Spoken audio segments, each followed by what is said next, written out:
Kita akan membahas tentang sebuah kitab, teman-teman sekalian. Kitab yang paling agung, yang paling mulia.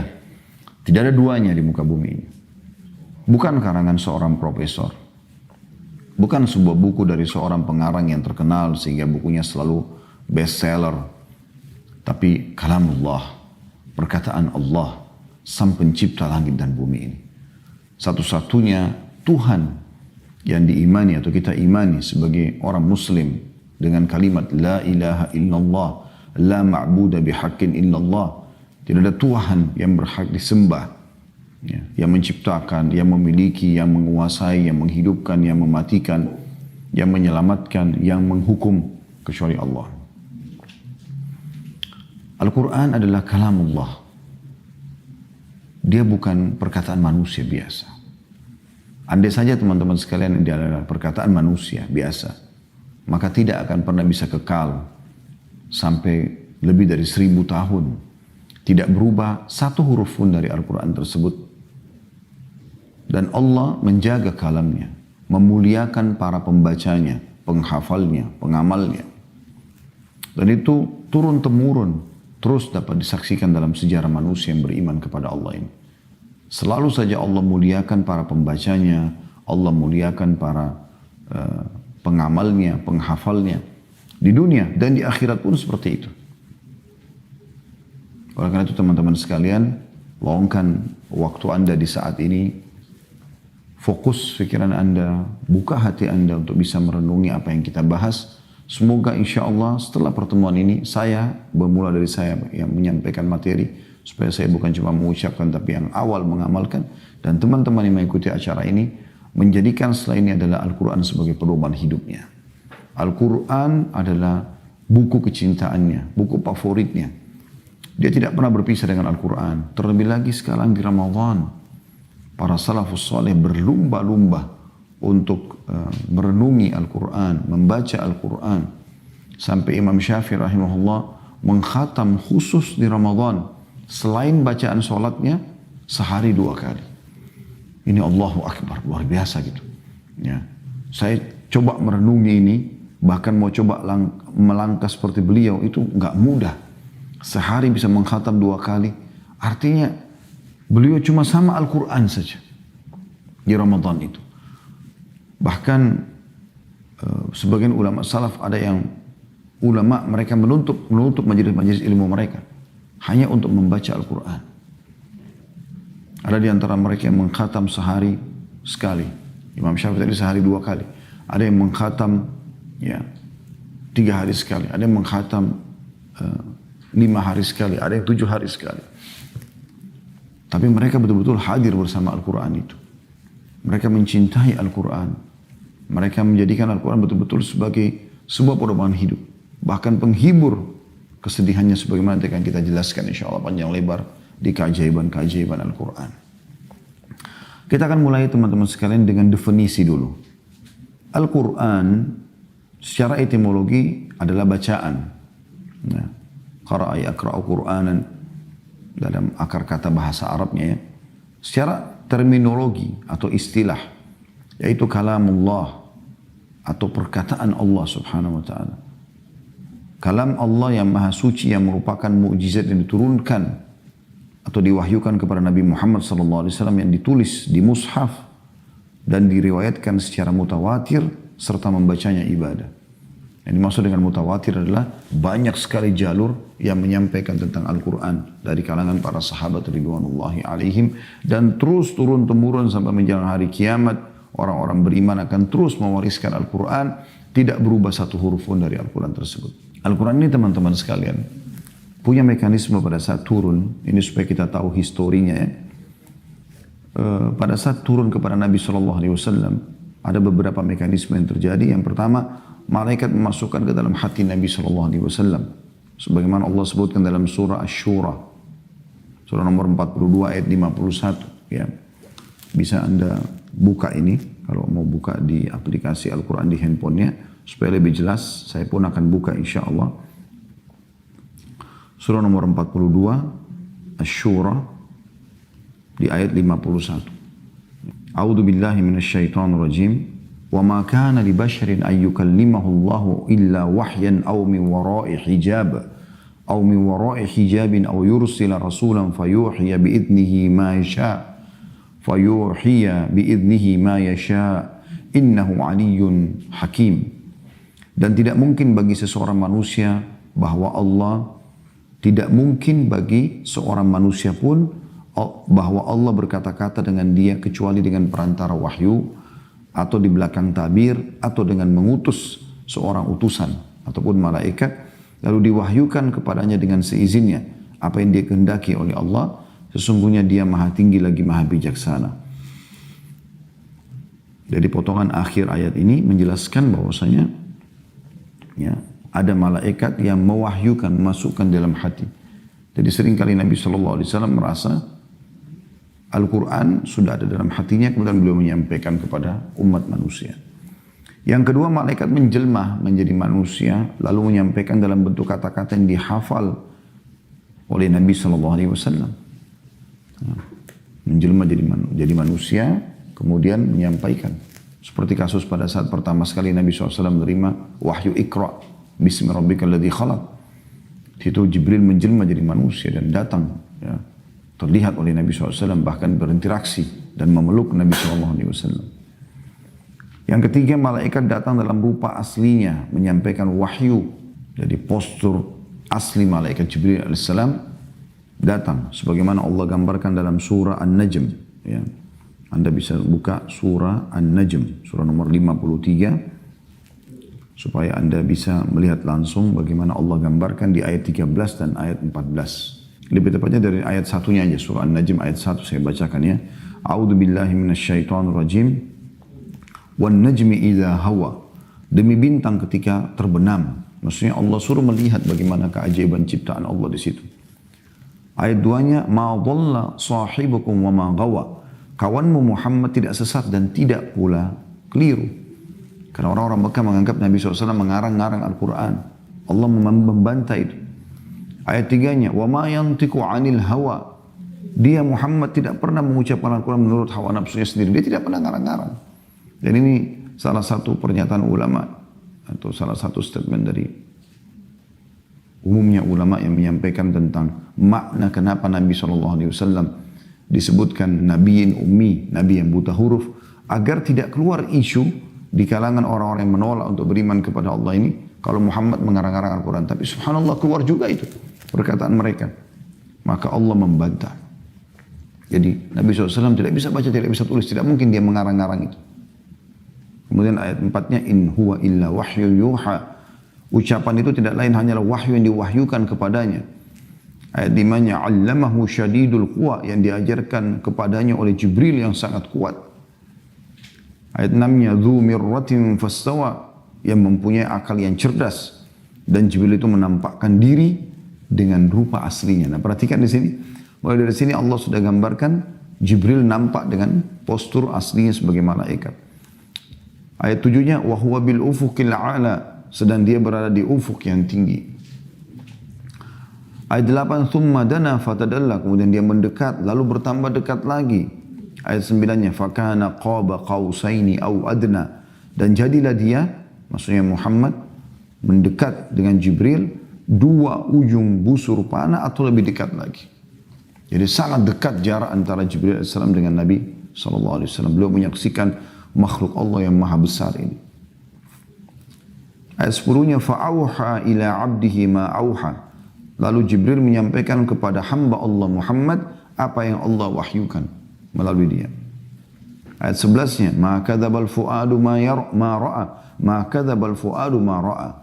Hati Muhammad tidak mendustakan apa yang telah dilihatnya. Ini bukan mimpi, bukan khayalan, nyata. Ayat 12-nya, afatumarunahu ala ma yara. Maka apakah kaum musyrik Mekah hendak membantahnya tentang apa yang telah dilihatnya itu? Lalu ayat 13-14 ini jadi saksi bahasan kita.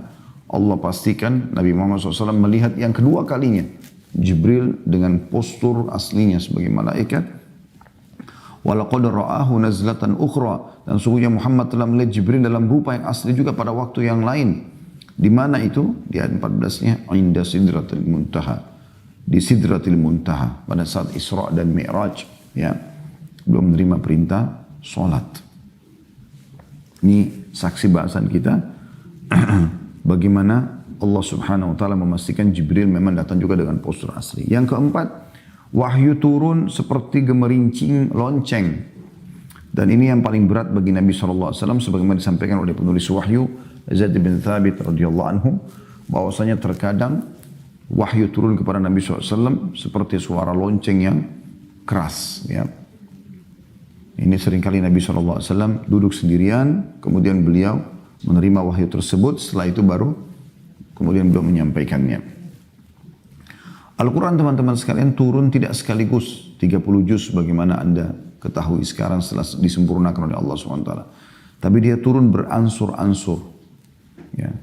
23 tahun kurang lebih, 13 tahun di fase Mekah dan 10 tahun di fase Madinah. Ya. Ada juga ulama yang mengatakan masa turunnya 22 tahun, 2 bulan dan 22 hari. 13 tahun di masa Mekah dikenal dengan Makkiyah, ayat-ayat Makkiyah atau surah-surah Makkiyah. Karena turun di Mekah, dinisbatkan kepada Mekah. Dan 10 tahun terakhir di Madinah dikenal dengan surah-surah Madaniyah. Karena dari turunnya di Madinah. Dan hikmahnya adalah agar mudah dimengerti, dihafal dan juga diamalkan isinya. Jadi bertahap. Bahkan kadang-kadang per kasus. Ada kasus yang terjadi peperangan Nabi SAW. Ada kasus terjadi permasalahan rumah tangga Nabi SAW, permasalahan rumah tangga para sahabat. Seperti sebab turunnya surah Tahrim, surah At-Talaq. Ya. Kemudian juga adanya dialog terjadi antara Nabi SAW dengan orang-orang kafir. Lalu Allah SWT gambarkan dalam Al-Quran pembicaraan tersebut dan seterusnya. Kemudian juga terdapat nasikh dan mansuh. Artinya ayat yang menghapus dan ayat yang dihapus. Karena di awal-awal Islam ada beberapa ayat-ayat Al-Quran yang Allah SWT turunkan. Kemudian Allah hapus dengan ayat yang lainnya. Itu dengan hikmah Allah sang pencipta. Ini tentu ada bahasa sendiri, nasikh dan mansuh. Tapi ini kita kasih gambaran saja hikmah daripada beransurnya turun. Agar mudah dihafal, mudah diamalkan. Ya. Pada awal-awal Islam, kemudian juga ada ayat-ayat yang Allah turunkan dalam beberapa saat, kemudian Allah ganti dengan ayat-ayat yang lain. Seperti kasus misalnya kalau anda mau tahu pengharaman khamr, tidak langsung Allah haramkan, tapi bertahap. Allah larang dulu sholat dalam keadaan mabuk, karena para sahabat sudah terbiasa dengan khamr pada saat itu. Sampai akhirnya Allah turunkan surah Al-Ma'idah ayat 90 tentang pengharaman khamr, ya. Baru para sahabat meninggalkannya. Surah-surah Makkiyah kurang lebih terdiri dari 30 juz, itu 19 juz. Itu semuanya surah-surah Makkiyah. Terdiri dari 86 surah. Ini yang turun di Mekah semuanya. Dan terdiri kurang lebih dari 4.780 ayat. Umumnya surah-surah Makkiyah ini ayat-ayatnya pendek-pendek. Dan umumnya juga dimulai dengan ya ayyuhan nas, hai sekalian manusia. Karena lebih mengajak manusia, masih sedikit orang yang beriman pada saat itu. Isinya tentang keimanan, ancaman, pahala, kisah umat-umat terdahulu. Itu mayoritas ayat-ayat Makkiyah. Sementara ayat Madaniyah isinya 11 juz yang tersisa dari 30 juz. Karena Makkiyah tadi 19 juz, kalau Madaniyah 11 juz. Terdiri dari 28 surah. Jadi kalau kita gabung 28 surah Madaniyah dan 86 surah Makkiyah, berarti 114 surah ya. Dan terdiri dari 1456 ayat Madaniyah. Ayat-ayatnya panjang-panjang. Rata-rata ayatnya dimulai dengan ya ayyuhalladzina amanu, hai orang-orang beriman, karena sudah banyak orang yang beriman. Isinya umumnya adalah hukum-hukum syariat Allah Subhanahu wa taala, adat ya. Kemudian juga urusan-urusan yang dunia, peringatan tentang bagaimana dunia dan seterusnya. Al-Quran ini memiliki banyak sekali nama teman-teman sekalian. Ada Al-Quran yang disebutkan dalam surah Al-Qiyamah, surah nomor 75 ayat 17 sampai 18. Ada Al-Kitab atau Kitabullah dalam surah Al-Baqarah, surah nomor 2 ayat 2. Ada Al-Furqan, pembeda antara yang hak dan yang batil, yang benar dengan yang salah, dalam surah Al-Furqan, surah nomor 25 ayat 1. Ada peringatan, ya, disebutkan dalam surah Al-Hijr, surah nomor 15 ayat 9. Ini semua menjelaskan tentang nama-nama Al-Quran. Jadi Al-Quran bukan cuma Al-Quran, tapi banyak namanya. Ya. Bisa Al-Quran, bisa Al-Kitab, bisa Kitabullah, bisa Al-Furqan, ya, bisa Al-Zikr atau peringatan.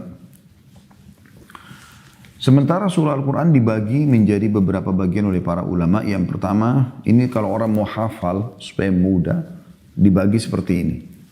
Yang pertama, sab'u tiwal, 7 surah yang panjang. Ini yang paling panjang dalam Al-Quran.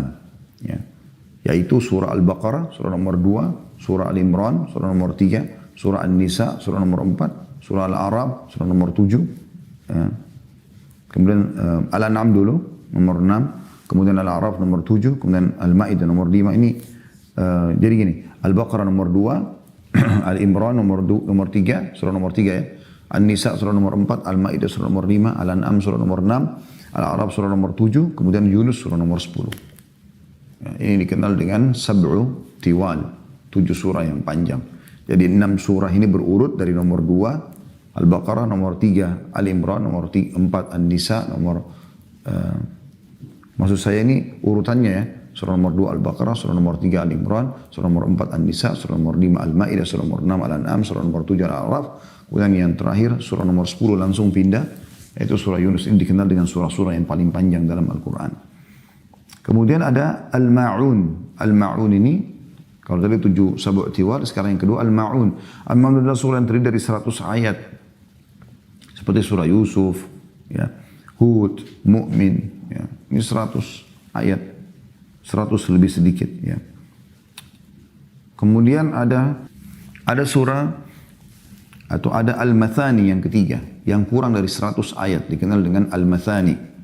Seperti Al-Anfal, Al-Hijr, ya, kurang dari 100 ayat. Kemudian ada Al-Mufassal. Al-Mufassal ini yang keempat, yaitu surah-surah pendek seperti Ad-Duha, Al-Ikhlas. Nah ini dibagi oleh para ulama menjadi 4 itu. Ya.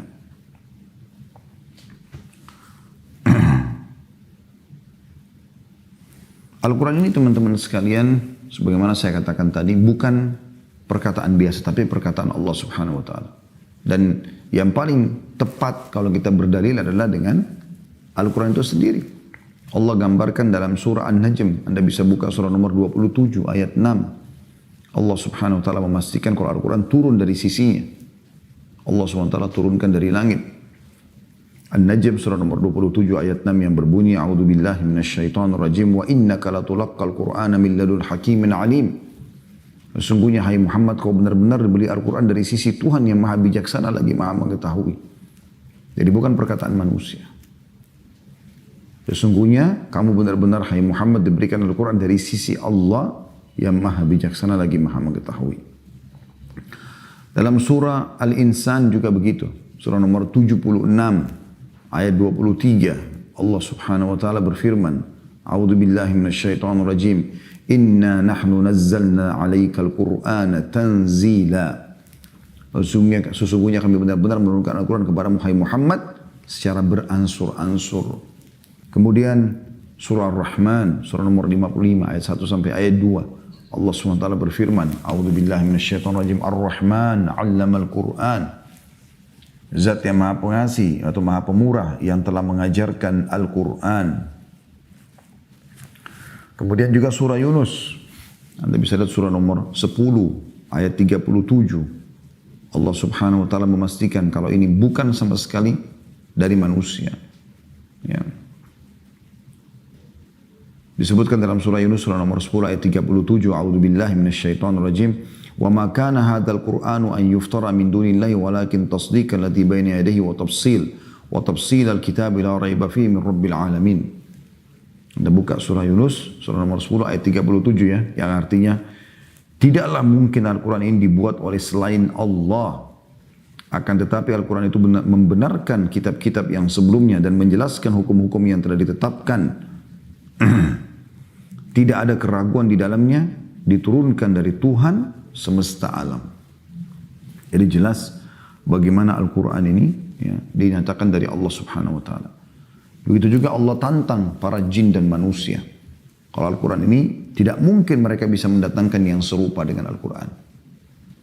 Tidak mungkin mereka bisa lakukan. Allah pastikan, dan itu ditantang sudah ribuan tahun dan tidak akan pernah ada yang bisa membuat seperti Al-Quran sampai hari kiamat nanti. Bahkan pujangga-pujangga Arab di zaman Nabi SAW terkenal.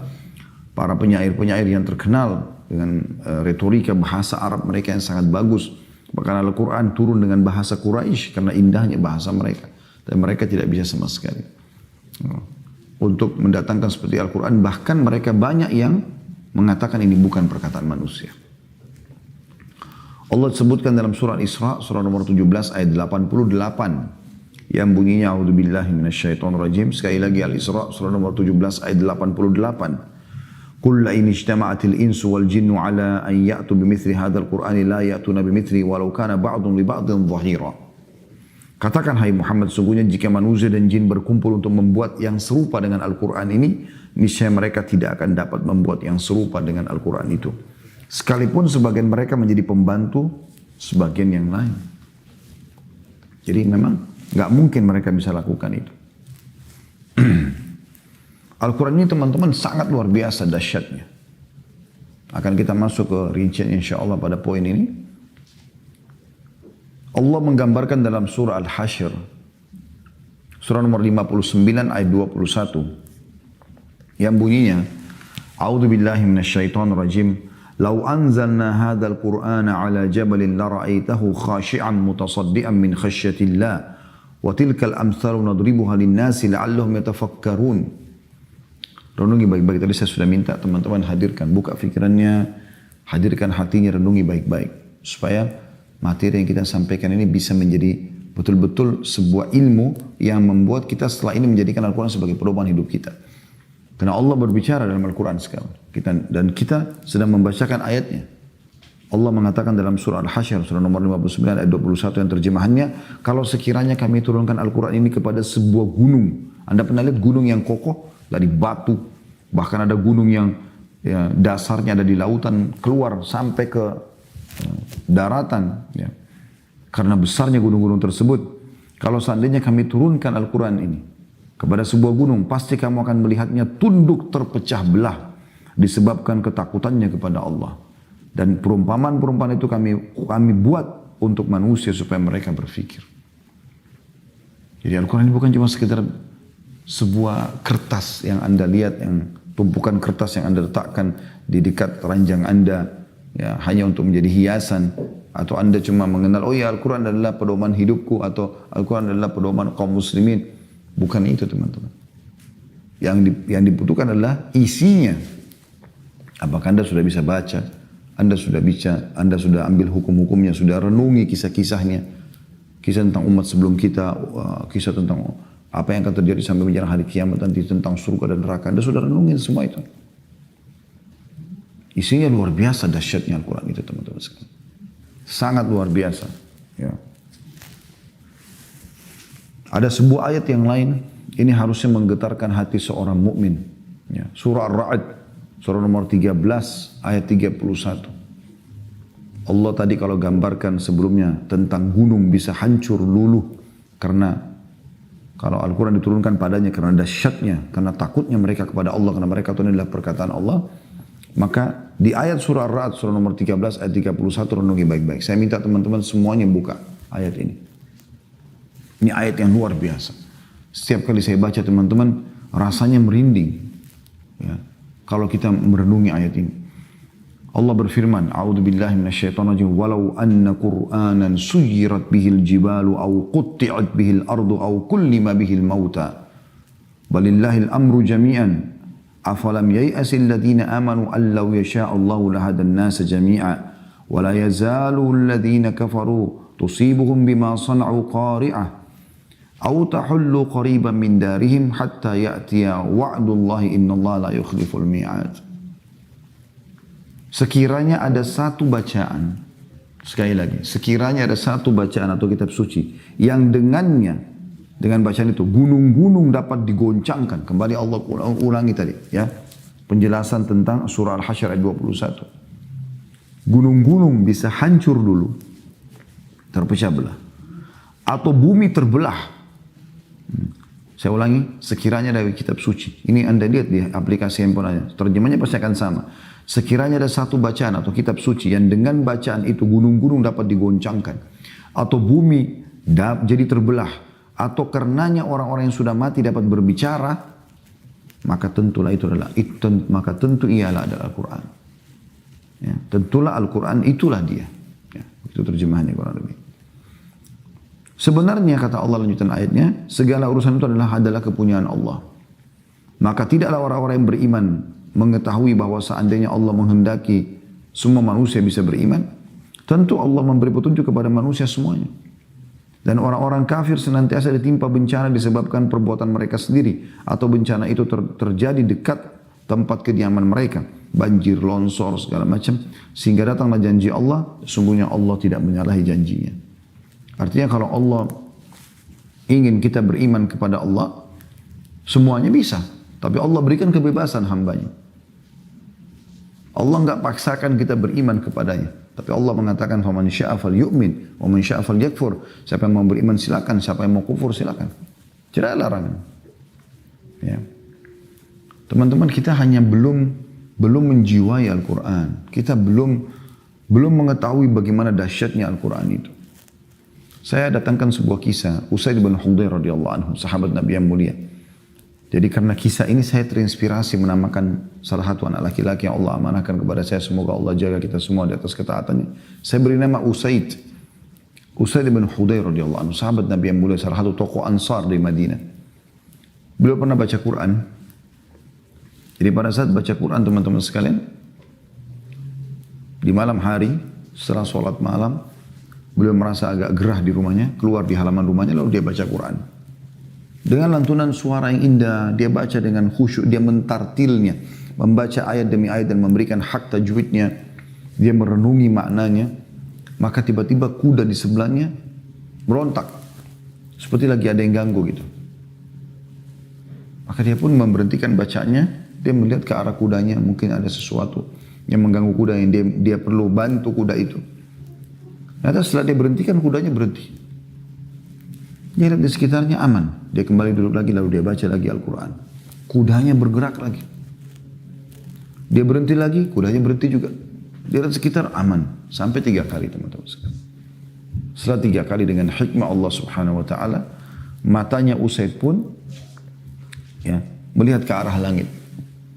Dia menggambarkan, dia bilang tiba-tiba aku mengangkat kepalaku ke langit, lalu aku melihat beberapa cahaya putih menembus langit. Maka karena kagum dan kaget gitu, Usaid pun radhiyallahu anhu langsung datang ke masjid Nabi SAW sebelum subuh, lalu menceritakan kejadian tersebut. Pas menjelang subuh. Lalu apa kata Nabi SAW dalam riwayat yang sahih ini? Hai Usaid, kalau seandainya kau terus melanjutkan bacaanmu sampai matahari terbit, maka niscaya penduduk Madinah akan menyaksikan malaikat yang datang mendengarkan bacaanmu. Luar biasa. Teman-teman mulai contoh yang lain, bagaimana dahsyatnya Al-Quran. Anda bisa ketik di YouTube, Ruqyah Syar'iyah. Ruqyah Syar'iyah. Anda lihat bagaimana di situ reaksi orang-orang yang kena sihir, ya, mantra-mantra, atau orang yang kemasukan jin, ya, kerasukan jin. Semua ini teman-teman sekalian coba Anda lihat bagaimana reaksinya. Dengan sedikit ayat Al-Quran, mereka sudah terganggu, para jin-jin tersebut. Ya. Bahkan banyak di antara mereka yang terbunuh dengan ayat-ayat Al-Quran, tapi kita tidak tahu dengan hikmah Allah subhanahu wa ta'ala. Dan ini banyak teman-teman peruqyah punya pengalaman dalam masalah ini. Kita tidak tahu tentang kebenaran pengakuan jin-jin tersebut, tapi kita yakin dengan kebenaran Al-Quran. Tapi saya sendiri pernah mengalami masalah itu. Pernah sekali saya membaca ruqyah di sekitar tempat yang kami ada di situ. Kemudian ada satu orang yang kesurupan dari pembantu rumah tangga, ya. Setelah itu dia teriak-teriak. Kemudian saya mengatakan pada dia, siapa kamu ini? Dan kenapa kau masuk ke orang ini? Maka dia mengatakan, tadi kamu sudah membunuh ya, istri sama anak saya. Dengan kamu baca tadi ayat-ayat Al-Quran. Itu pengakuan dia sendiri. Saya nggak penting itu benar atau tidak. Tapi bagi saya sangat yakin Al-Quran sebagaimana dijanjikan ya, dan dicontohkan oleh Nabi SAW akan menghancurkan para sihir-sihir tersebut. Ya. Nabi SAW mengajarkan beberapa ayat-ayat Al-Quran yang juga diceritakan tentang bagaimana Nabi Musa menghancurkan para penyihir-penyihir Fir'aun. Penyihir-penyihir yang kaliber kelas berat ini. Ya. Kemudian dikalahkan oleh ayat-ayat Al-Quran. Dikalahkan oleh Musa AS, lalu Allah gambarkan ayat-ayat tersebut dalam Al-Quran dan itu digunakan untuk mengobati orang kena sihir sekarang. Dan semua peruqyah menggunakan ayat tersebut. Dan ini luar biasa teman-teman, kita bisa lihat langsung reaksinya. Al-Quran ini teman-teman memiliki banyak fungsi. Di antara fungsinya ya, adalah diimani, fungsi utamanya. Kita harus imani, tidak boleh ada satu kata pun dalam Al-Quran yang kita tidak yakini kebenarannya. Kita imani, karena dia memang turun dari Allah Subhanahu Wa Taala. Tidak ada keraguan di dalamnya. Banyak dalil masalah ini. Saya tadi coba melihat beberapa potongan-potongan awal Al-Quran ya. Seperti misalnya Anda bisa lihat surah Al-Baqarah, surah nomor 2, ayat 2-nya. Allah berfirman setelah ayat pertama Alif Lam Mim, A'udzu minasyaitonir rajim, Alif Lam Mim, ayat keduanya, Dzalikal kitabu la raiba fihi hudan lil muttaqin. Alif Lam Mim, ini huruf-huruf pertama dalam Al-Quran, hanya Allah yang tahu maknanya, dan Allah mengatakan kitab Al-Quran tidak ada keraguan padanya. Petunjuk bagi orang-orang yang bertakwa. Petunjuk bagi orang-orang yang bertakwa. Kemudian teman-teman sekalian juga Anda bisa lihat surah Al-Imran, surah nomor 3, ayat 3-nya. Allah menyebutkan setelah ayat 1 dan ayat 2 yang berbunyi A'udzubillahi minasyaitonir rajim. Alif Lam Mim, ini hanya Allah yang mengetahui maknanya. Allahu la ilaha illa huwal hayyul qayyum. Allah tidak ada Tuhan yang berhak disembah melainkan Dia yang hidup kekal dan lagi terus-menerus mengurus makhluknya. Lalu Allah katakan di ayat 3-nya, ini saksi bahasan kita. Nazzala alaikal kitaba bil haqqi musaddiqan lima baina yadayhi wa anzala at-taurata wal injil. Dialah Allah yang telah menurunkan Alkitab, maksudnya Al-Quran, kepadamu dengan sebenar-benarnya. Membenarkan kitab yang telah diturunkan sebelumnya dan menurunkan Taurat dan Injil. Tapi saksi bahasan kita, Allah turunkan Al-Quran. Dan itu untuk diimani tentunya. Kemudian surah nomor 7, surah Al-A'raf. Ya. Allah gambarkan di ayat 2 sama ayat 3-nya. A'udzu billahi minasyaitonir rajim. Kitabun unzila ilaika fala yakun fi sadrika harajun minhu litunzira bihi wa dzikra lil mu'minin. Inilah Al-Quran, sebuah kitab, kata Allah, yang diturunkan kepada Muhammad, maka janganlah ada kesempitan di dalam dadamu karenanya. Tidak perlu ada kekhawatiran, baca saja, amalkan saja. Supaya kamu memberi peringatan dengan kitab itu kepada orang-orang kafir dan menjadi pelajaran bagi orang-orang yang beriman. Allah ingatkan dalam surah Al-A'raf. Itu ayat 2-nya. Ayat 3-nya Allah mengatakan, Ittabi'u ma unzila ilaikum min rabbikum wa la tattabi'u min dunihi awliya qalilan ma tadhakkarun. Kata Allah, ikutilah isi Al-Quran itu. Apa yang diturunkan kepadamu itu dari Tuhanmu, dan jangan kamu mengikuti pemimpin-pemimpin selain Allah. Tidak perlu ikut panduan selain panduan Allah. Amat sedikitlah kamu mau mengambil pelajaran, kata Allah. Kemudian surah Yunus, surah nomor 10, ayat 1-nya. Surah nomor 10 ayat 1 Allah berfirman, A'udzubillahi minasyaitonir rajim. Alif Lam Ra, tilka ayatul kitabil hakim. Alif Lam Ra, inilah ayat-ayat Al-Quran yang mengandung hikmah. Allah turunkan dengan penuh pelajaran, penuh hikmah, penuh panduan hidup.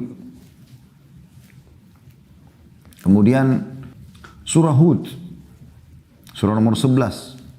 Ayat 1-nya Allah juga berfirman. Ini di awal-awal surah saja kita ambil ya. Padahal banyak ayat-ayat seperti ini dalam Al-Quran. Tapi ini contoh-contohnya. Allah katakan. Di ayat 1-nya. A'udzubillahi minasyaitonir rajim, surah Hud. Surah nomor 11 ya. A'udzu billahi minasyaitonir rajim. Alif lam ra. Kitabun uhkimat ayatu thumma fussilat min ladun hakimin khabir. Alif lam ra, inilah suatu kitab yang ayat-ayatnya disusun dengan rapi serta dijelaskan secara terinci yang diturunkan dari sisi Allah yang Maha Bijaksana lagi Maha Tahu. Ini ayat jelas sekali nih. Bagaimana Allah katakan. Ini ayat-ayat yang diturunkan dan disusun secara rapi serta dirincikan dari sisi Tuhan yang Maha Bijaksana. Makanya kita disuruh iman. Tanpa mengimani Anda tidak mungkin bisa mengamalkan Al-Quran. Kemudian selanjutnya juga Allah sebutkan surah Yusuf. Langsung surah setelahnya ya. Surah nomor 12. Di ayat 1 sampai ayat 2. Allah berfirman. A'udzubillahi minasyaitonirrajim. Alif lam ra. Tilka ayatul kitabil mubin. Alif lam ra. Inilah ayat-ayat Alkitab atau Al-Quran yang nyata dari Allah. Ayat 2-nya. Inna anzalnahu Qur'anan Arabiyyan la'allakum ta'qilun. Sesungguhnya kami menurunkan berupa Al-Quran dalam bahasa Arab agar kamu memahaminya. Kemudian surah Ar-Ra'd, surah nomor 13, setelahnya langsung. Ayat 1, Allah berfirman, A'udzu billahi minasyaitonir rajim. Alif lam mim ra. Tilka ayatul kitab walladzi unzila ilaika min rabbikal haqq walakin aktsaran nasi la yu'minun. Alif lam mim ra. Ini sebagaimana tadi sama, ya, huruf-huruf pertama dalam Al-Quran yang dikenal dengan huruful muqatta'ah yang ya terputus-putus ini adalah Allah SWT lebih tahu maknanya. Ini adalah ayat-ayat Al-Quran atau Alkitab. Dan kitab ini diturunkan kepada Muhammad ya, dari sisi Tuhanmu. Dan ini adalah benar. Akan tetapi kebanyakan manusia tidak beriman kepadanya. Makanya poin pertama fungsi Al-Quran adalah diimani. Allah mengatakan sini, tapi saking banyak manusia tidak beriman. Menganggap remeh Al-Quran. Seakan-akan Al-Quran itu hanya buku dibaca untuk catat pahala saja. Padahal dia adalah panduan hidup. Dia luar biasa fungsi yang akan kita sebutkan. Fungsi-fungsi ini, fungsi pertama kita imani ini. Jadi betul-betul dari Allah kita imani kalau dari Allah. Sebagaimana Anda kerjakan sholat, ya, Anda berdoa, Anda bersedekah, sekarang Ramadan Anda puasa, pada saat haji Anda pergi haji. Kenapa Anda yakin ini semua dari Allah? Nah begitu Al-Quran. Al-Quran yang memandu, yang menjelaskan semua itu. Begitu juga teman-teman sekalian, surah Ibrahim, setelahnya lagi, surah nomor 14. Ya. Bagaimana Allah Subhanahu Wa Taala juga menggambarkan di sini. Ayat satunya. Masih di ayat 1. A'udzu billahi minasyaitonir rajim. Alif lam ra. Kitabun anzalnahu ilaika litukhrijan nasa minadh dhulumati ilan nuri bi'idzni rabbihim ila siratil azizil hamid. Alif lam ra, inilah ayat kitab Al-Quran yang kami turunkan kepadamu supaya kamu mengeluarkan manusia yang Muhammad dari gelap gulita kepada cahaya terang benderang dengan izin Tuhan mereka, yaitu menuju jalan Tuhan yang Maha Perkasa lagi Maha Terpuji. Tanpa Al-Quran kita mana tahu Tuhan kita Allah. Banyak orang menyembah patung, menyembah pohon, menyembah dewa-dewa, bintang-bintang dan segala macam. Atau Al-Quran menjelaskan, ini Tuhan kalian cuma satu, namanya Allah. Allah itu menciptakan langit dan bumi, Allah yang meninggikan langit tanpa tiang. Itu Anda bisa lihat di ayat selanjutnya surah Ibrahim ya. Jadi Al-Quran sekali lagi saya ulangi di ayat satunya.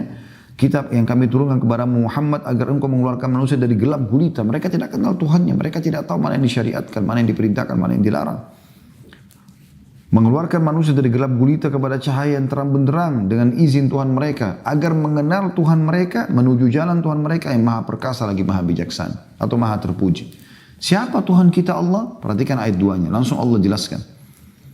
Masih surah Ibrahim. Allahilladzi lahu ma fis samawati wa ma fil ard. Wa wailun lil kafirin min adzabin syadid. Allah lah yang memiliki segala apa yang di langit dan di bumi dan kecelakaan bagi orang-orang kafir karena siksaan yang sangat pedih. Jadi Allah yang turunkan Al-Quran itu. Kemudian surah Al-Kahfi surah nomor 18 ya. Ayat satunya Allah SWT memastikan juga A'udzu billahi minasyaitonir rajim. Alhamdulillahilladzi anzala ala 'abdil kitaba wa lam yaj'al lahu 'iwaja. Segala puji bagi Allah telah menurunkan kepada hambanya Muhammad SAW Alkitab atau Al-Quran. Dan dia tidak mengadakan kebengkokan di dalamnya. Semuanya kebenaran, semuanya lurus, semuanya mukjizat Al-Quran itu. Surah Al-Kahfi. Kemudian surah Toha, surah nomor 20. Allah sebutkan, dan ini penyebabnya bagaimana Umar bin Khattab masuk Islam, 8 ayat pertamanya. Ya. A'udzu billahi minasyaitonir rajim. Toha. Toha mirip dengan alif lam mim. Allah yang lebih tahu maknanya atau nama lain surah itu. Ma anzalna 'alaikal Qur'ana litashqa. Ayat 2-nya. Kami tidak turunkan Al-Quran kepada Muhammad agar kau menjadi susah. Lalu apa fungsinya Al-Quran ya Allah? Ayat 3-nya. Illa tadhkiratan liman yakhsha. Tapi sebagai peringatan bagi orang yang takut kepada Tuhannya. Mau mengenal Tuhannya lalu takut. Ayat 4-nya. Tanzilan mimman khalaqal arda was samawati al-ula. Al-Quran diturunkan dari Allah yang telah menciptakan bumi dan langit yang tinggi. Coba teman-teman renung. Semua ada di langit ini yang bisa dijangkau oleh mata anda dan tidak bisa dijangkau. Yang bisa dijangkau seperti bintang-bintang anda bisa lihat walaupun gemerlapan saya dari kejauhan. Bulan, matahari, awan, burung yang berterbangan, pergantian siang malam. Yang itu bisa nampak, tidak nampak banyak sekali yang manusia masih belum bisa tahu. Para ilmuwan pun terus meneliti. Semua itu yang di langit. Semua yang di bumi yang bisa nampak dengan mata anda. Kita sendiri manusia. Ya, jari-jari seperti ini. Fungsi-fungsinya. Mata melihat, telinga mendengar, lisan mengucap. Ya, lisan mengecap, bibir mengucap, kemudian tangan menjamah, kaki melangkah. Semua ini teman-teman. Ada yang bisa alih fungsikan. Misalnya telinganya dipakai melihat. Lisannya dipakai untuk mendengar. Gak bisa. Jadi seperti ada sebuah sistem yang telah terbuat. Apakah ini terjadi tanpa yang menciptakan? Jin yang tidak nampak dengan mata. Malaikat tidak nampak dengan mata. Perasaan kita, suka, sedih, ya, lapar, haus, tidak nampak. Yang nampak dengan mata seperti hewan-hewan juga selain manusia. Dari semut yang kecil sampai gajah yang besar. Bagaimana bentuknya, bagaimana populasinya, bagaimana pencernaannya, bagaimana sistem pertahanannya.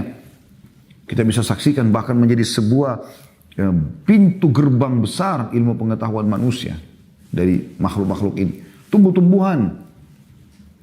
Ini pohon mangga, ini pohon semangka, ini pohon jeruk, ini pohon anggur, segala macam hal. Siapa yang adakan itu? Kita cuma bisa bercocok tanam, kita cuma bisa merawatnya. Tapi siapa yang memasang atau menancapkan anggur di tangkai-tangkainya? Banyak di antara kita teman-teman sekalian tidak merenungi masalah ini. Kita hanya sekedar pengen anggur beli, oh yang warna hitam, yang mana yang manis, beli yang manis, selesai. Kita tidak pernah renungin teman-teman. Manusia bahkan saking lemahnya kita tidak bisa tancapin kembali anggur yang sudah kita tarik dari tangkainya. Siapa yang buat itu? Siapa yang tata di tangkainya begitu indahnya? Bahkan banyak pelukis coba melukis anggur lalu buah-buahan atau dibuat imitasinya lalu dibuat jadi hiasan di rumah. Kalau orang kagum dengan yang membuat, padahal dia lupa ada sebenarnya bentuk aslinya. Tiap hari kita bisa temukan di pasar. Ada penciptanya. Allah Azza wa Jalla. Allah pencipta yang kita imani selama ini. Maka Allah gambarkan itu. Ya. Dan subhanallah tidak pernah habis. Selalu ada. Indahnya anggur itu. Ya. Kulitnya yang lembut, yang tipis. Dagingnya yang empuk di dalam, cita rasa, aromanya luar biasa. Pisang, siapa yang buat seperti itu? Kulitnya warna kuningnya indah sekali, bentuknya indah, kulitnya lembut, isinya juga lembut, fungsinya luar biasa. Para ilmuwan sudah sampai terkagum-kagum gitu. Itu juga dengan batu-batuan, air, kan banyak sekali. Ya. Allah mengatakan itu. Jadi yang menurunkan Al-Quran yang wajib kita imani ini, supaya kita baca, supaya kita jadikan pedoman hidup, kita ikutin, kita kejar janji-janji Allah di dalamnya, kita menjauhi apa yang Allah ancamkan, ya. Kita baca, kita hafal. Ya. Allah mengatakan yang turunkan itu, ayat 4-nya tadi, surah Toha, tanzilan mimman khalaqal arda was samawatil ula. Yang diturunkan oleh Allah yang menciptakan bumi dan langit yang tinggi. Tadi itu semua yang terjangkau, tidak terjangkau di mata kita, di langit, di bumi, bahkan di kedalaman lautan, penciptanya adalah Allah. Kata kuncinya la ilaha illallah. Dia yang telah menurunkan Al-Quran sebagai panduan hidup. Nah, ini luar biasa gitu. Ayat 5-nya Allah mengatakan Ar-Rahmanu 'alal 'arsy istawa. yaitu Tuhan yang maha pemurah yang bersemayam di atas arsy-Nya, singgasananya Allah di atas langit sana. Ayat 6-nya Allah mengatakan, lahu ma fis samawati wa ma fil ardi wa ma bainahu wa ma tahta tsara. Yang menurunkan Al-Quran itu, yang menyuruh kalian jadikan sebagai perumahan hidup kalian adalah Allah. Siapa Allah? Kepunyaannya lah. Semua yang ada di langit, semua yang ada di bumi, semua yang di antara keduanya, dan semua yang di bawah tanah. Itu luar biasa. Bahkan Allah mengatakan di ayat 7-nya, wa in tajhar bil qawli fa innahu ya'lamus sirra wa akhfa. Kalaupun kamu mengeraskan suara, maka sungguhnya Dia mengetahui rahasia dan juga yang lebih tersembunyi. Semua Allah tahu. Kita disuruh imani itu. Kita beriman keberadaannya. Itu luar biasa. Ini kalau kita baca terus ini, terus luar biasa nih penjelasan Allah SWT dalam ayat Quran. Memang Dia mukjizat. Ya. Makanya saya sarankan teman-teman mampu Ramadan, bulan Al-Quran, Anda coba ya masuk lebih dalam mempelajari Al-Quran itu. Lebih merenungi makna-maknanya, terjemahannya gitu kan. Supaya Anda tahu apa yang sedang Anda baca. Kemudian juga Allah sebutkan dalam surah An-Nur, surah nomor 24, tadi surah Toha, surah nomor 20, sekarang surah nomor 24, di ayat 1-nya. Surah nomor 24, ayat 1. Bunyinya, A'udzubillahi minasyaitonirrajim. Suratun anzalnaha wa faradnaha wa anzalna fiha ayatin bayyinatin la'allakum tadhakkarun. Inilah surah yang kami turunkan dan kami wajibkan menjalankan hukum-hukum yang ada di dalamnya. Diimani. Kita tidak mungkin amalkan tanpa iman. Dan kami turunkan di dalamnya ayat-ayat yang jelas agar kamu selalu mengingatinya. Menjadikannya sebagai pegangan hidup, merenunginya. Kemudian surah Al-Furqan. Ini tentu kalau kita mau bahas semua cukup panjang, saya cukupkan insyaAllah sampai surah Al-Furqan, surah nomor 25 ayat 1. Ini fungsi Al-Quran yang pertama, yaitu bagaimana kita mengimaninya. Surah nomor 25 ayat 1 Allah berfirman, A'udzubillahi minasyaitonirrajim, Tabarakalladzi nazzala al-furqana 'ala 'abdi liyakuna lil 'alamin nadhira. Maha suci Allah yang telah menurunkan Al-Furqan, pembeda antara hak dan batil, Al-Quran, kepada hambanya Muhammad SAW agar dia memberi peringatan kepada seluruh alam. Jadi Al-Quran ini bukan hanya untuk orang Islam, untuk seluruh alam ini. Ajak mereka. Itu fungsi yang pertama. Anda imani dulu. Ini bukan perkataan manusia, tapi ini adalah perkataan Allah yang wajib kita imani keberadaannya, benar turun dari langit. Semuanya isi ayatnya, tidak terkecuali, semuanya katanya mukjizat. Ini perkataan Allah. Yang kedua, fungsi Al-Quran. Dibaca dan ditadabburi. Dibaca. Baca teman-teman sekalian. Anda sudah tahu. Ayat pertama turun. A'udzubillahi minasyaitonir rajim. Iqra bismi rabbikal ladzi khalaq. Bacalah atas nama Tuhanmu yang telah menciptakan. Khalaqal insana min 'alaq, yang telah menciptakan manusia dari alaq. Sebagian ulama mengatakan alaq itu sesuatu yang melekat dengan kuat. Pada saat sel telur sudah bertemu dengan sperma, dia melekat di dinding rahim dengan kuat. Allah gambarkan itu. Disuruh baca, baca. Ya, di Ramadan ini disuruh memperbanyak baca Al-Quran. Sudah kami sebutkan tadi bagaimana Imam Syafi'i mengkhatam sampai sehari 2 kali. Tentu kalau Anda tanya bagaimana bisa, ya itu kuasa Allah. Kalau Anda sudah melakukan suatu ibadah yang Anda rutinkan seperti puasa misalnya Anda biasakan, maka jadi ringan buat Anda. Dia akan berat kalau orang yang belum biasa melakukannya. Begitu juga dengan tadabbur. Baca dengan tadabbur Al-Quran boleh kita baca walaupun kita tidak mengerti artinya untuk mengkhatamnya. Tapi ada level juga setelahnya yang dianjurkan untuk tadabbur. Nah bedanya kalau baca, anjurannya Anda baca dari awal. Al-Fatihah surah nomor 1, Al-Baqarah surah nomor 2, Al-Imran surah nomor 3, An-Nisa surah nomor 4, Al-Ma'idah surah nomor 5, Al-An'am surah nomor 6. Terus begitu Al-Araf. Terus ya sampai An-Nas surah nomor 114. Khatam ulangi, khatam ulangi, khatam ulangi. Begitu terus. Yang kedua Anda tadabburi. Tadabburi itu maksudnya Anda fokus ke beberapa ayat Al-Quran. Yang kalau dicontohkan oleh para sahabat 10 ayat Al-Quran per hari. Dan ini tidak harus berurut. Tidak harus dari Al-Fatihah, Al-Baqarah, Al-Imran. Tapi Anda boleh pilih surah-surah yang kira-kira menurut Anda. Kalau Anda mau mulainya Anda tertarik. Lebih tertarik. Ya. Kayak misalnya Anda mau tahu. Kenapa dalam Al-Quran ada surah dinamakan hewan. Seperti Al-Baqarah. Ya, sapi betina, seperti An-Naml, semut, seperti Al-Ankabut, laba-laba, ya, seperti Al-Fil, ya, gajah. Kenapa Allah namakan ini? Al-an'am, hewan-hewan ternak atau binatang ternak. Ini semua teman-teman sekalian contoh saja. Ya. Anda mungkin mulai dari surah-surah ini kan Anda penasaran, Anda mulai 10 ayat Anda tadabbur. Jadi baca ayatnya, baca terjemahannya. Ya. Lebih baik lagi kalau Anda ada di situ sedikit tafsirnya ya, atau tambahan tafsir itu sangat bagus. Ya, ini sehari 10 ayat saja.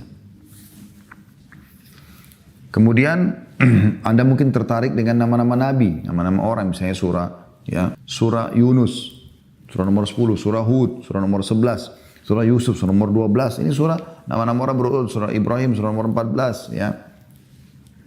Kemudian ada surah Muhammad alaihi wassalatu wassalam, surah para nabi-nabi. Mungkin perempuan mau baca tentang wanita, ada surah An-Nisa, ada surah Maryam ya. Mungkin Anda mau baca tentang hari kiamat ya. Ada penyebutan tentang surah Al-Qiyamah, Al-Haqqah ya, banyak ya. Kemudian Al-Jathiyah tentang keadaan hari kiamat gitu kan. Kemudian juga Anda mau baca mungkin tentang para malaikat ya. Ada surah menjelaskan masalah mereka ya. Surah nomor 77, surah nomor 79 ya, dalam Al-Quran yang menjelaskan tentang siapa malaikat-malaikat itu ya. Ada surah nomor 70 Al-Ma'arij, ada surah nomor 77 ya, Al-Mursalat atau malaikat-malaikat yang diutus. Kemudian ada surah nomor 79 An-Nazi'at, malaikat-malaikat yang mencabut ruh ya. Dan seterusnya. Jadi Anda tadabburi. Nah, ini Allah sebutkan dalam Al-Quran tentang perintah untuk tadabbur teman-teman sekalian. Dalam surah Shad, surah nomor 38 ayat 29. Sekali lagi, surah nomor 38 ayat 29. Tadabbur ini Anda ambil 10 ayat dari surah-surah yang menarik buat Anda tadi, Anda mulai dari situ. Nanti insya Allah Anda terus sampai menyelesaikan 114 surah itu. Ya, rasionalnya kalau Anda baca 10 ayat per hari, Al-Quran itu 6.000 ayat sekian ya. Maka teman-teman sekalian Anda, mohon maaf, Anda kalau 10 ayat per hari, 1 bulan Anda punya 300 ayat. Kalau 1 tahun Anda punya 3.600 ayat. Kurang dari 2 tahun Anda sudah menyelesaikan seluruh 30 juz Al-Quran tadabburnya. Allah sebutkan dalam surah Shad, surah nomor 38 ayat 29 tentang masalah tadabbur Al-Quran. A'udzu billahi minasyaitonir rajim. Kitabun anzalnahu ilaika mubarakun liyadabbaru ayati wa liyadzakkaru ulul albab. Inilah sebuah kitab yang kami turunkan kepadamu, penuh dengan berkah, supaya mereka memperhatikan ayat-ayatnya dan supaya mendapat pelajaran orang-orang yang mempunyai fikiran. Artinya mengambil pelajaran orang-orang yang menggunakan akal fikirannya. Subhanallah, coba teman-teman, ini resep yang luar biasa ini. Baca Al-Quran, tadabburi ayatnya, penuh keberkahan. Ada saja hikmah-hikmah yang bisa kita ambil. Ya. Kemudian dalam surah Muhammad, surah nomor 47, ayat 24, Allah SWT juga berfirman, A'udzu billahi minasyaitonir rajim. Afala yatadabbaruna al-Qur'an am ala qulubin aqfaluha. Apakah mereka tidak memperhatikan Al-Quran ataukah hati mereka terkunci? Mereka tidak mentadabburi Al-Quran, merenungi ayat-ayatnya. Juga dalam surah An-Nisa, surah nomor 4 ayat 82, Allah berfirman, Afala yatadabbaruna al-Qur'an walau kana min indillahi lawajadu fi ikhtilafan katsira. Apakah mereka tidak mentadabburi Al-Quran, tidak memperhatikan, tidak merenungi ayat-ayatnya? Kalau kiranya Al-Quran datang dari sisi selain Allah, ya, atau kalau seandainya Al-Quran bukan dari sisi Allah, tentulah mereka akan mendapatkan pertentangan yang banyak di dalamnya. Itu fungsi yang kedua. Anda mentadabburi, baca dan tadabbur. Yang ketiga, amalkan dan dakwakan. Amalkan isinya. Ya. Karena Al-Quran turun sebagai perkataan Allah. Dan kita butuh untuk mengamalkan isinya. Allah sebutkan di dalam surah Al-An'am, surah nomor 6 ayat 19. A'udzu billahi minasyaitonir rajim. Qul ayyu syai'in akbaru syahada. Qulillahu syahidun baini wa bainakum. Wa uhiya ilayya hadzal qur'anu li'unzirakum bihi wa man balagh. A'innakum latashhaduna anna ma'allahi alihatan ukhra. Qul la ashhad. Qul innama huwa ilahun wahidun wa innani bari'un mimma tusyrikun. Yang artinya, Katakanlah hai Muhammad, siapakah yang lebih kuat persaksiannya? Katakanlah Allah. Ya. Dia menjadi saksi antara aku dan kamu. Dan Al-Quran ini diwahyukan kepadaku supaya dengan dia atau Al-Quran aku memberi peringatan kepadamu. Dan kepada orang-orang yang sampai Al-Quran kepadanya. Apakah sungguhnya kamu mengakui bahwa ada Tuhan-Tuhan selain di samping Allah atau selain Allah? Katakanlah hai Muhammad, jawab dengan tegas, kalau aku tidak mengakui. Ya. Sesungguhnya yang aku akui adalah dia Tuhan yang Maha Esa dan sungguhnya aku berlepas diri dari apa yang kamu sekutukan. Tapi saksi bahasan kita, wa uhiya ilayya hadzal Qur'anu liunzirakum bihi wa man balagh. Dan sungguh Al-Quran diturunkan agar aku menyampaikan kepada kalian dan agar kalian amalkan. Dalam banyak ayat Al-Quran Allah sebutkan masalah itu ya. Wa man lam yahkum bima anzalallahu fa ulaika humul fasiqun. Ya. Siapa yang tidak berhukum dengan hukum Allah maka mereka adalah orang-orang yang fasik. Allah ingatkan dalam Al-Quran. Dan subhanallah tidak ada orang yang mengamalkan Al-Quran kecuali hidupnya akan bahagia, akan tentram. Dan ini secara sejarah manusia tidak bisa dipungkiri. Perhatikan histori Nabi SAW pada saat beliau pertama masuk ke Madinah. Pada saat itu Madinah tidak ada yang kenal teman-teman sekalian. Sebuah kota kecil ya, yang padang pasir, ada pendapatan utamanya cuman kurma saja. Tidak ada yang lain. Pendapatan utamanya kurma, penduduk Madinah. Nabi SAW datang membangun pemerintahan di sana. Subhanallah pada saat itu dunia ini lagi dikuasai oleh dua negara adik kuasa. Ada Persia di daerah timur Jazirah Arab, Irak, Iran, Rusia, Afghanistan ya. Kemudian daerah baratnya dan daerah utaranya Eropa, Turki sampai ke Eropa sana, dan Afrika dikuasai oleh Romawi. Mereka punya peradaban, mereka punya militer, mereka punya arsitektur, mereka punya segala macam sistem ekonomi. Tapi subhanallah Nabi SAW tidak pernah dalam satu pun riwayat datang ke mereka belajar itu semua. Nabi SAW terapkan apa? Al-Quran sebagai pedoman hidup. Dan pada saat Allah subhanahu wa ta'ala mudahkan Nabi Muhammad SAW membangun komunitas di Madinah, lalu menjadikan Al-Quran sebagai pedoman, maka Islam menjadi penguasa dunia. Menghapus semuanya peradaban mereka itu. Ekonomi mereka digantikan dengan Islam. Bagaimana di tahun 20 Hijriah saja, di masa khilafahnya Umar radhiyallahu anhu, Persia sebagian besar sudah takut dengan muslimin tahun 15 Hijriah. Kemudian Romawi tahun 16 Hijriah, umumnya ya di daerah Palestina, negeri Syam, sampai ke sebagian wilayah Turki. Kemudian Afrika di tahun 20 dimulai dari Mesir sampai ke Afrika Utara, Tunis, Jazair, Maroko. Kemudian mulai menyebar ke seluruh Afrika yang lainnya. Ya. Jadi dengan itu Al-Quran, karena itu semua bisa percaya karena Al-Quran. Dan terus turun-temurun. Setelah itu setelah Khulafaur Rasyidin ada dinasti Umayyah tahun 40 sampai 132 Hijriah, ada dinasti Abbasiyah 132 sampai 656 Hijriah, ada Kesultanan Turki Utsmani yang baru saja 90 tahun sekian berubah menjadi republika. Sebelumnya itu pada saat masa-masa mulai menerapkan Al-Quran dalam pemerintahan mereka, ekonomi mereka, Allah berikan kejayaan dan memimpin dunia. Sayangnya kita ini tidak melirik ke sejarah itu teman-teman sekalian. Sehingga kita menganggap tidak perlu, Al-Quran ini hanya sekedar kitab ditaruh dalam kamar, selesai, dibaca saja. Tapi kita tidak jadikan dia sebagai panduan hidup kita. Ini yang perlu kita luruskan. Yang keempat, fungsinya sebagai petunjuk. Allah sebutkan tentang Ramadan ini.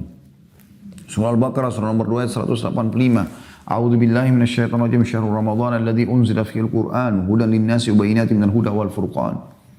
Bulan Ramadan, bulan yang dalamnya diturunkan permulaan Al-Quran sebagai petunjuk. Al-Quran bagi manusia dan penjelasan-penjelasan mengenai petunjuk itu dan pembeda antara hak dan batil.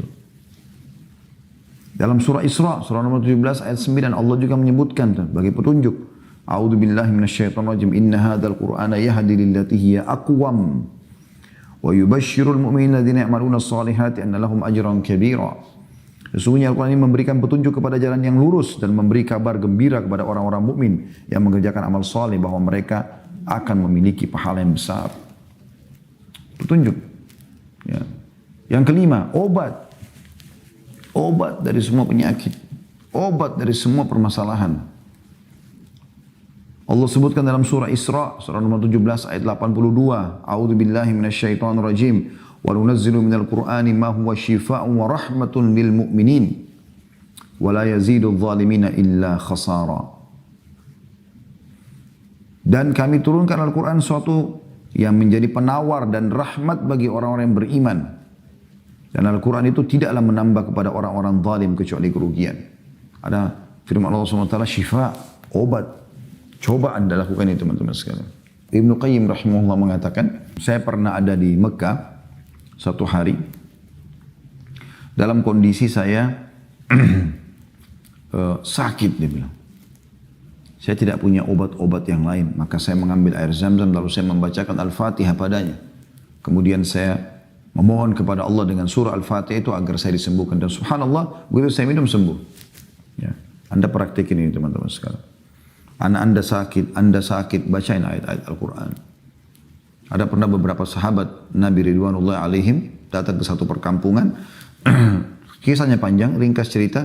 Kepala sukunya itu, yang mereka terencana mau tinggal di situ, menginap di situ, disengat oleh kalajengking atau ular. Pada malam itu keracunan. Lalu ada sahabat datang membacakan ayat Al-Quran, lalu menyemburkan ludahnya ke luka tersebut, sembuh.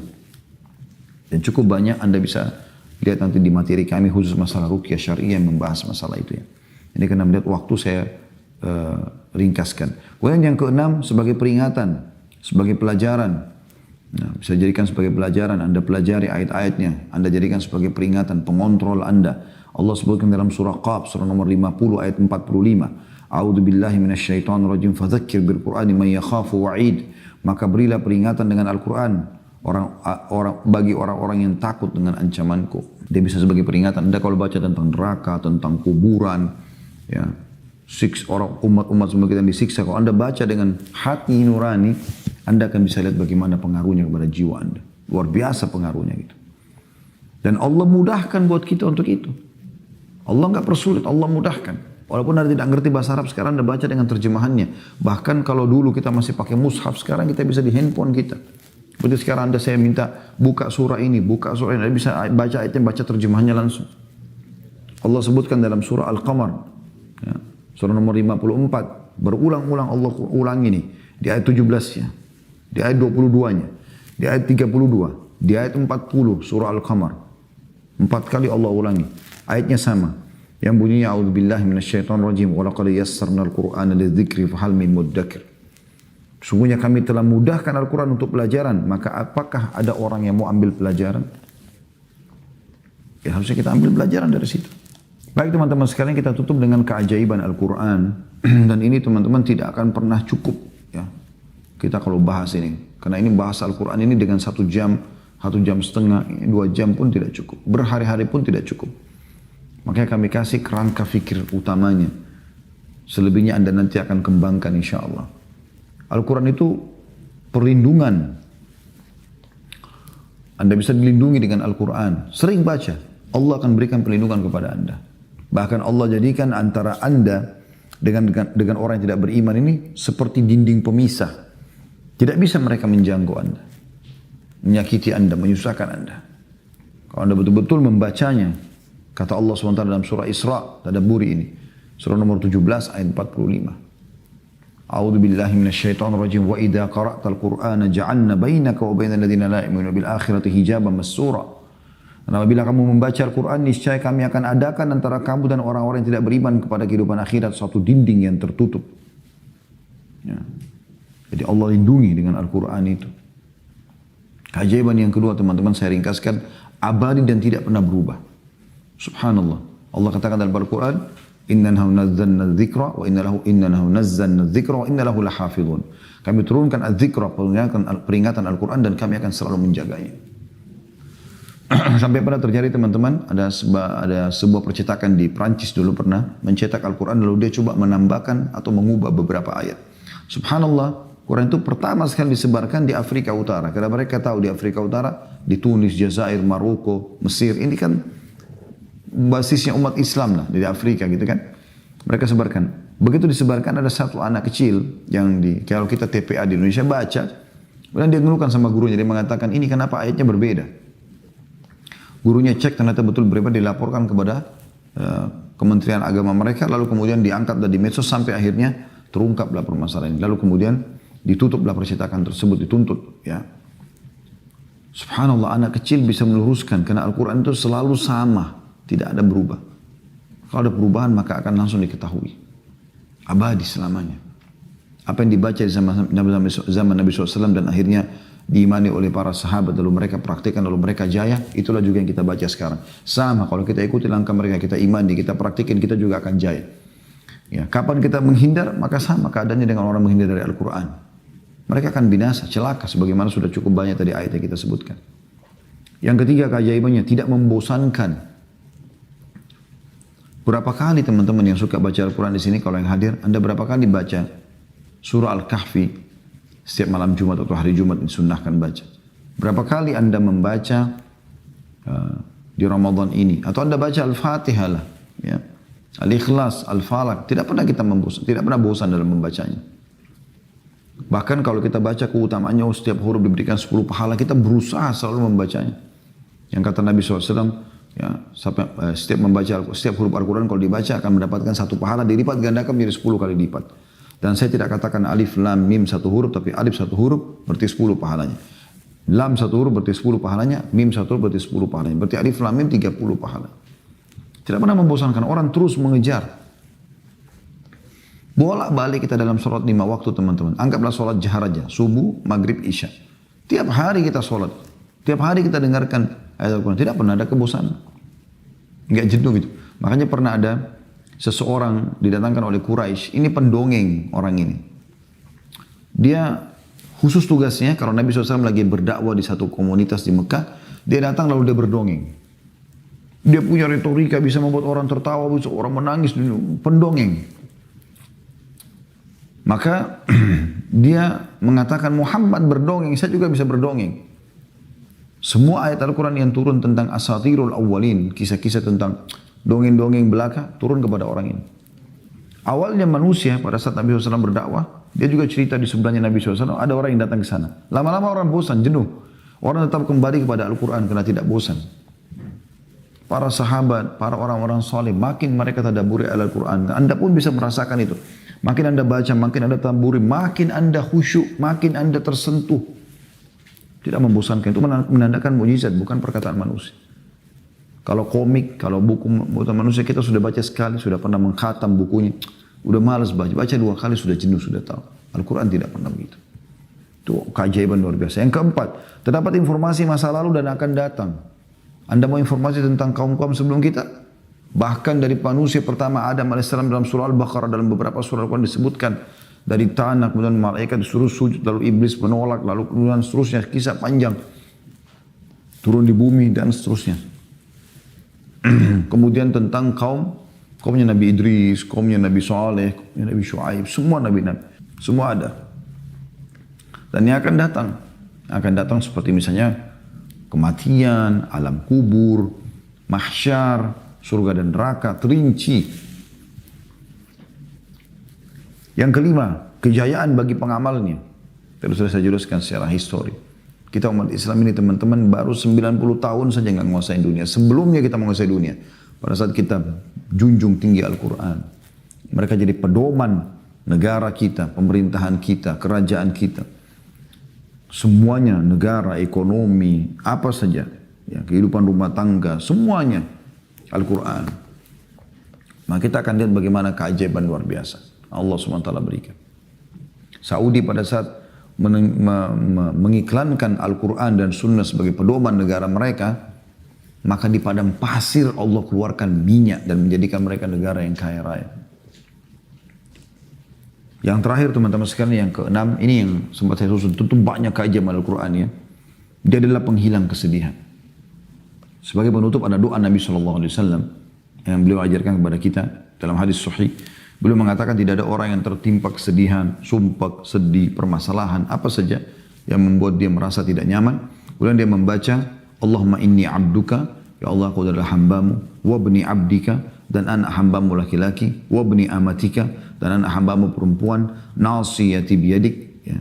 Maksudnya tadi anak hamba laki-laki, maksudnya anak ayahku, karena ayahku juga hambamu ya Allah. Anak hambamu perempuan maksudnya ibuku. Ya. Karena hamba Allah juga ibu itu ya. Nasiyati biyadik, ubun-ubunku ada di tanganmu. Madin fiyah hukmuk, berlaku hukummu padaku. Madin fiyah hukmuk, adlun fiyah qada'uk. Sangat adil keputusanmu padaku. As'aluka ya Allah, aku minta kepadamu ya Allah. Bikulli ismin huwalak, dengan menggunakan semua nama yang kau miliki. Bikulli ismin huwalak, sammaita bihi nafsak, engkau memberikan nama itu pada dirimu. Aw 'allamtahu ahadan min khalqik, atau engkau mengajarkan kepada salah satu dari hambamu. Aw ista'tharta fi ilmil ghaibi 'indak, atau engkau menyimpan di ilmu ghaib di sisimu. Antaj'al Qur'ana karima rabi'a qalbi, agar engkau menjadikan Al-Qur'an sebagai penghibur hatiku. Panjang lebar semua doa tadi ini, ujungnya adalah agar engkau menjadikan Al-Quran sebagai penghibur hatiku. Antaj'al Qur'ana karima rabi'a qalbi, wa nura basari, wa nura sadri, dan cahaya dadaku. Wa dhihaba hammi wa ghammi, dan penghilang sumpek dan sedihku. Wa amrad, dalam beberapa riwayat yang lain, wa amrad, dan penyakit-penyakitku. Kata Nabi SAW, siapa yang baca ini, niscaya Allah akan ganti kesedihannya menjadi kesenangan. Jadi betul-betul luar biasa. Tinggal anda mau praktek atau tidak. Allahu a'lam.